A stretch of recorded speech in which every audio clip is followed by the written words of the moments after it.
Bueno, estoy con Simón Pachano, quien es doctor en ciencia política por la Universidad de Salamanca y profesor e investigador en Flaxo, Ecuador, para hablar de los retos de la política. Además, una política muy especial porque en Ecuador acaba de haber un cambio importante en la vida política. De eso hablaremos después. Primero, Simón, muchas gracias por estar en los retos de la política. ¿Cuáles son estos retos? Gracias a ti, Manolo. Bueno, los retos de la política yo creo que son varios. Un reto, llamémosle así, histórico, propio de la política, ha sido el del cómo acceder y cómo mantener el poder. Si uno mira obras clásicas como, para no ir muy lejos, El Príncipe de Maquiavelo, encuentra que el problema fundamental es ese.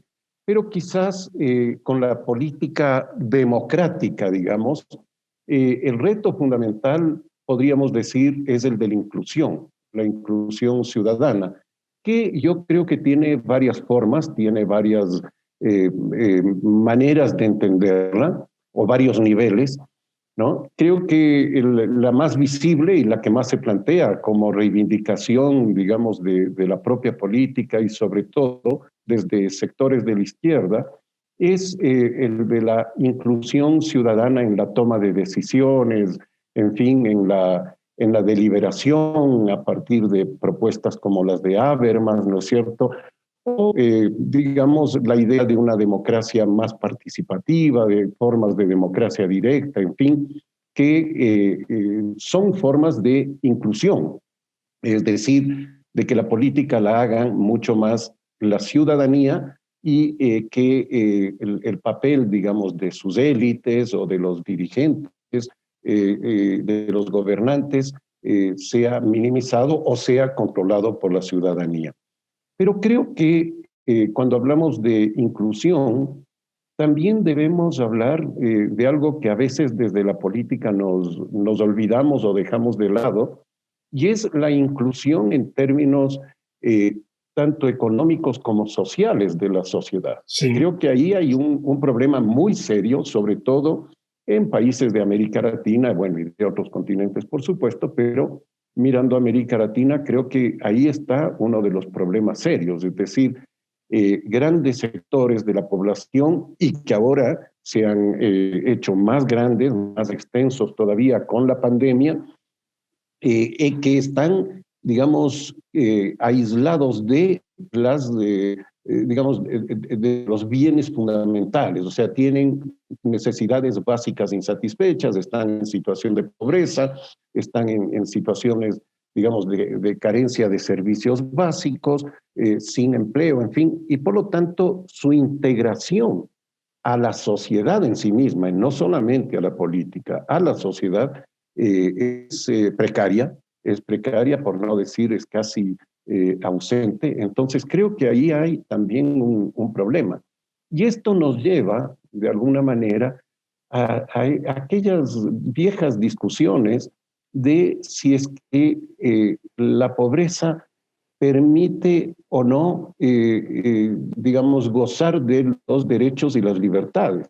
Y obviamente vemos que no y que es necesario repensarla nuevamente, la pobreza, la exclusión, en términos desde la política, no solo desde lo social y lo económico.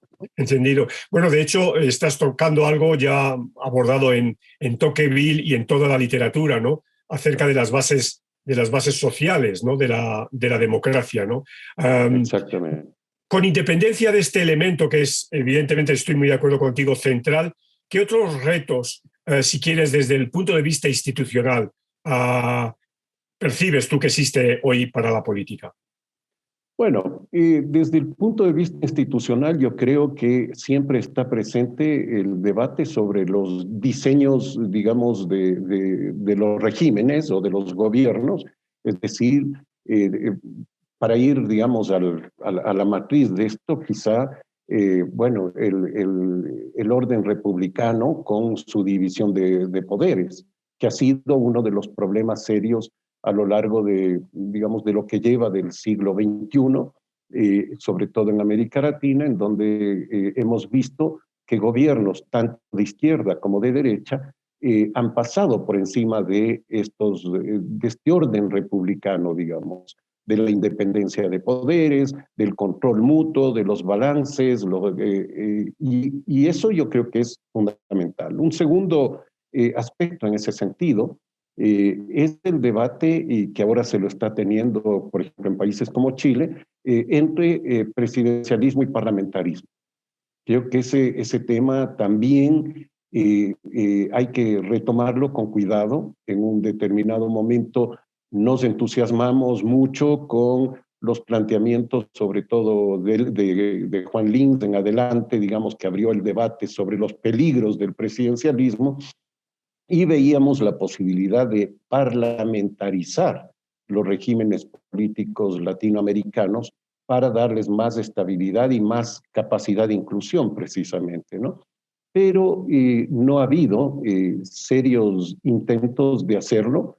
Los que se han hecho han sido muy parciales, tratando de fortalecer, por ejemplo, ya sea a los parlamentos o, por el contrario, a los presidentes.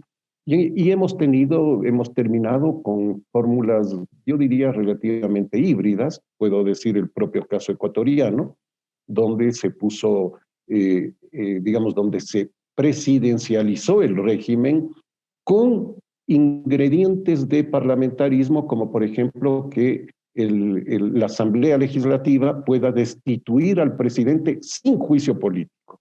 O sea, el juicio político está ahí, tiene digamos, unos procedimientos, en fin, pero también existe una forma de que la Asamblea lo destituya. Y a cambio de eso, el presidente, como jefe de Estado, que a la vez es jefe de gobierno, puede disolver la Asamblea sin más requisito que su voluntad.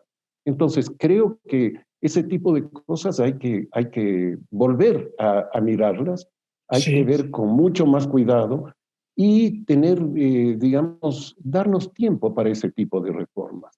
Y en el ámbito de los partidos políticos, Ahí está uno de los grandes problemas de América Latina. Si nosotros vemos el panorama latinoamericano, en la mayor parte de países se ha producido un colapso, digamos, del sistema de partidos, aunque la palabra colapso nos hace pensar que es una caída abrupta y en algunos casos ha sido un proceso más largo, pero en todo caso lo que quiere decir eso es una desaparición de los partidos políticos o una reducción a su mínima expresión.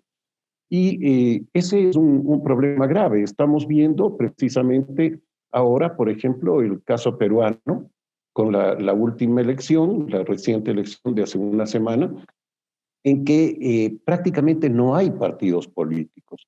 Lo más parecido a un partido político es el fujimorismo, que tampoco es propiamente un partido organizado, estructurado, orgánico, con instancias de dirección, con una cierta jerarquía interna. No, entonces creo que ahí está un problema que es un reto para la política democrática. Y vemos que este fracaso de los partidos o esta desaparición de los partidos digamos, produce resultados realmente catastróficos, tanto para la representación como para la gobernabilidad. en tu opinión, esta situación tiene algo que ver con las tecnologías de la información y de la comunicación, con este nuevo orden global virtual.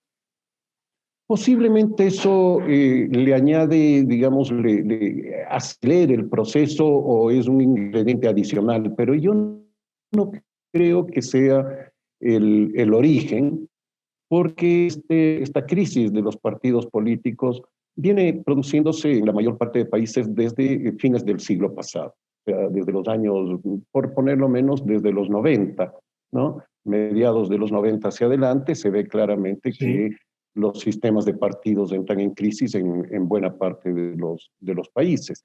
Lo interesante ahí es ver las diferencias que hay en términos de cómo se fue produciendo eso, ¿no? Cómo en unos países los partidos desaparecen sin más, digamos, ¿no? Y son sustituidos por liderazgos fuertes o son sustituidos por organizaciones que se conforman para una elección y desaparecen en la noche de la elección, ya sea que ganen o que pierdan la elección, esa organización desaparece. Pero en otros hay una situación como en Colombia, por ejemplo, que tú conoces muy bien, una situación más bien que los partidos han creado lo que Eduardo Pizarro llamaba las microempresas electorales, pero que siguen teniendo una especie de matriz, de patrón del partido que les dio origen. Entonces, creo que hay diversas formas y me parece que ese es un reto ya no para la política, sino para quienes estudiamos la política, ¿no? De acuerdo. Bueno, el pasado 11 de abril, con la segunda vuelta de las elecciones presidenciales en Ecuador, se cerraba el ciclo electoral que comenzó en febrero con la primera vuelta y con la elección de la Asamblea Legislativa, ¿no? O sea que tenemos un nuevo panorama político en Ecuador para los próximos 4 años. ¿Cuáles son, en tu opinión, los retos con que se afronta la política ecuatoriana? Sí, bueno, la elección creo que hay que comenzar diciendo que fue sorprendente para la mayor parte de gente. Se veía más bien la posibilidad casi de un empate, lo que señalaban las encuestas, con una cierta tendencia más bien favorable para Andrés Arauz, el candidato de Rafael Correa. El triunfo de Guillermo Lasso quizás se debe a varios factores. Es necesario decirlo esto antes de entrar en los retos, porque permiten comprender precisamente eso. Creo que un primer elemento, sin duda, es la polarización entre correísmo y anticorreísmo. Creo que eso, que en la primera vuelta, por la cantidad de candidatos, no se hizo evidente, apareció con mucha fuerza en la segunda vuelta. Eso fue muy claro, y esto significó que las diversas fuerzas políticas se alinearan, ¿no es cierto?, ya sea a favor o en contra, y obviamente se ve que por el momento es mayoritaria la posición anticorreísta. Segundo, me parece que Guillermo Lasso se corrió hacia el centro en dos aspectos, tanto económico-social, digamos que él ha sido siempre más bien un candidato muy pro-neoliberal, llamémosle, pro-mercado, en fin, incluyó en sus propuestas para la segunda vuelta una serie de elementos que eran propios de los otros candidatos, sobre todo de Jaco Pérez y de Javier Hervas, que tenían propuestas, digamos, tanto en lo económico como en valores mucho más, digamos, más progresistas. Y el otro aspecto precisamente es que en valores se corrió Guillermo Lasso hacia el centro. Aceptó dejar de lado su extremo conservadurismo, él es una persona digamos, de filiación conservadora, y dejó de lado eso y se abrió a una serie de propuestas, en fin. Lo que no hizo Andrés Arauz en ningún aspecto, y al contrario, se fortaleció en sus propuestas iniciales y eso le perjudicó. Y el otro aspecto que hay que destacar es la desconfianza que generó Andrés Arauz en términos de mantener o no la dolarización. Él había escrito algunas cosas sobre desdolarización buena y esto salió en la campaña y le perjudicó significativamente. Por lo tanto, esos aspectos hay que tomarlos en cuenta para ver cuáles son los retos que tiene Claro, la política. porque además, Pachano, entendemos que venimos de unas elecciones legislativas en febrero con un parlamento tremendamente fragmentado. Exactamente. Entonces, el problema que va a tener Guillermo Lasso, o si se quiere, los retos, no le llamemos problema, los retos que va a tener son, en primer lugar, incorporar ya como políticas de su gobierno estas que le dieron el triunfo en la campaña. Es decir, correrse al centro, uno. Dos, cómo negociar con la Asamblea Legislativa en donde nadie tiene la mayoría y va a ser muy difícil establecer alianzas de relativamente mediano alcance, es decir, que vayan más allá de la aprobación de una sola ley, en fin, y que apoyen a un gobierno que necesariamente va a ser un gobierno de transición, porque estamos dejando de lado un modelo económico y político muy estadocéntrico, digamos, y pasando posiblemente a un modelo más, no sé, de economía de mercado en lo económico, pero la incógnita está en qué modelo político vamos a tener de aquí en adelante. Ese es un gran reto de definir el modelo político que se va a establecer. Y eso no le corresponde exclusivamente al nuevo gobierno, y yo diría, le corresponde en la parte mínima. Creo que eso va a ser un desafío, un reto para el conjunto de la política y de los políticos ecuatorianos. Entendido.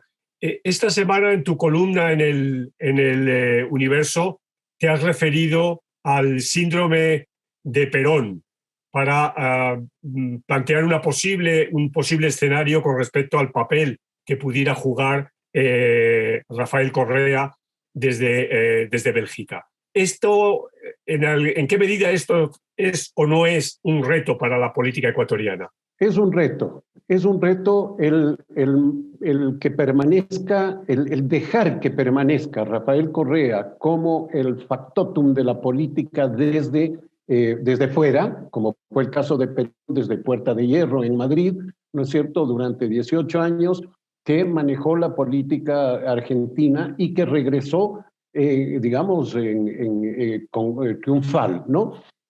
O digamos, dejar fuera al correísmo, dejarlo a Rafael Correa, digamos, marginado de la política ecuatoriana. Lo que se ha hecho, y destaco yo en mi artículo, lo que se ha hecho hasta ahora es dejarlo a él fuera de lo electoral, digamos, ¿ya? Pero su movimiento, su corriente política sigue vigente, sigue viva, y eso yo creo que va a seguir mientras sigan las condiciones estructurales, llamémosle, tanto económicas, sociales como políticas, que le dan vida a esa corriente política. Porque en Rafael Correa, como en muchos otros líderes, caudillos latinoamericanos, se juntan por un lado estas condiciones favorables, pero por otro también el carisma de ellos y el liderazgo fuerte. Bueno, tú has estudiado largamente los liderazgos políticos en América Latina y sabes perfectamente que son fenómenos que incluso van más allá de las condiciones que los generan. Pero una vez que esas condiciones no estén, obviamente tienden a debilitarse y por lo tanto lo que yo llamo la atención es eso, que el nuevo gobierno tendrá que poner atención a eso, a unas condiciones que han permitido, por ejemplo, la vigencia larga, de largo tiempo, de redes clientelares que han ido pasando de un partido a otro. En Ecuador esto ha ido pasando por diversos membretes partidarios hasta llegar al correísmo, que es el que ahora tiene el apoyo de redes clientelares muy significativas y que, por ejemplo, se manifiesta en la fuerte votación que tiene en las provincias de la costa, en donde esas redes han tenido mucho más presencia y arraigo. Entendido. Y ya para finalizar, ¿ves factible que se abra en Ecuador un periodo constituyente?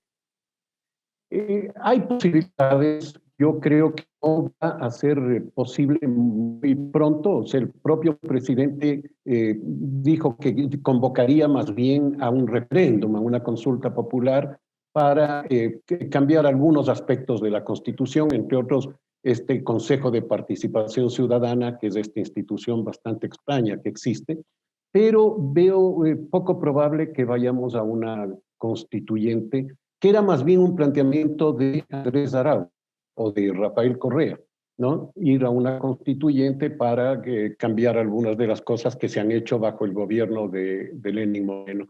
Yo creo que va a ser un periodo de pasos muy cuidadosos. Creo que incluso la consulta popular o referéndum a la que ha anunciado el presidente electo, probablemente la hagan porque va a tener, como digo, que dar pasos muy cuidadosos por el estrecho margen de gobernabilidad que tiene y la cierta debilidad que tiene él y su partido de gobierno. De acuerdo, Simón. Pues muchísimas gracias por acompañarnos en los retos de la política. Ha sido un placer como siempre. Gracias, Manolo, a ti. Un abrazo.